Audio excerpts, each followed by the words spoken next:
आपने कभी सोचा है कि इंडिया जो ऑफिशियली फलस्तीन का सपोर्टर था वो आज इसराइल का सबसे बड़ा पार्टनर बन गया है। और ये सिर्फ ट्रेड की बात नहीं हो रही है।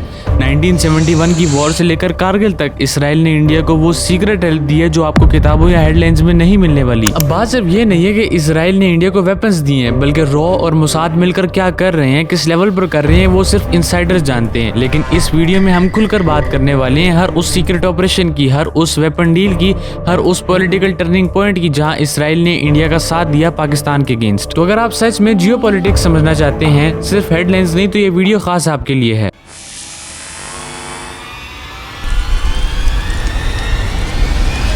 तो सबसे पहले बात करते हैं शुरुआत की। इसराइल और इंडिया के डिप्लोमेटिक रिलेशंस कब और कैसे शुरू हुए। देखें, ऑफिशियली 1992 में दोनों मुल्कों ने एक दूसरे के मुल्क में एम्बेसीज एस्टेब्लिश करना शुरू की और डिप्लोमेटिक रिलेशन फॉर्मलाइज हुए। लेकिन असल कहानी इससे काफी पहले की है। जब 1948 में इसराइल बना तो इंडिया ने उसे इमीडिएटली रिकॉग्नाइज नहीं किया। क्यों?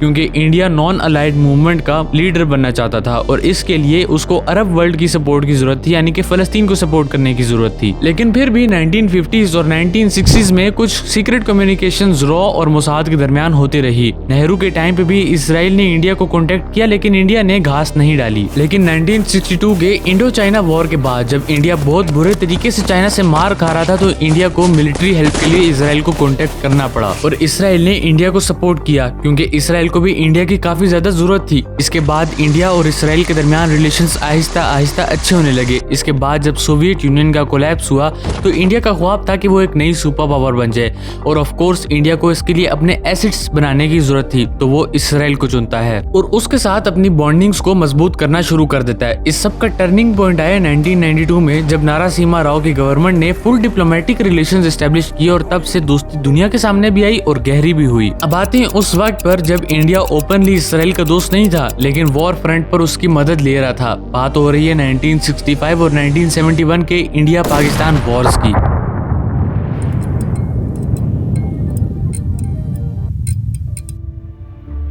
देखिए, 1965 की वॉर में इंडिया ने पब्लिकली तो नॉन अलाइंड पॉलिसी फॉलो की, लेकिन अंदर ही अंदर एक इमरजेंसी कम्युनिकेशन इसराइल के साथ एक्टिव थे। इंडिया को अर्जेंटली आर्म्स और एम्यूनिशन चाहिए थे पाकिस्तान से लड़ने के लिए, क्योंकि ये दोनों जंगें भारत बहुत बुरी तरह हारा था। तो 1971 की वॉर में जब बांग्लादेश बनाने की मूवमेंट शुरू हुई तो इस बार सिचुएशन ज्यादा इंटेंस थी। इंडिया को artillery, air to ground missiles, shell, surveillance, intelligence और बैटलफील्ड लेवल एम्यूनिशन चाहिए थे। और यहाँ आता है इसराइल का असली रोल। इंडियन इंटेलिजेंस ने बैकडोर चैनल्स एक्टिवेट किए हुए थे मोसाद के साथ। इसराइल ने एग्री किया और कुछ ही दिनों में मोटार्स, आर्टिलरी शेल्स और नाइट विजन्स इंडिया को डिलीवर कर दी गए बिना मीडिया के कवरेज के। सिर्फ आर्म्स नहीं दिए थे, एक क्रूशियल ट्रेनिंग मॉड्यूल भी शेयर किया था इंडियन ऑफिसर्स के साथ, जिससे बैटलफील्ड प्रिसीजन इंप्रूव हुई।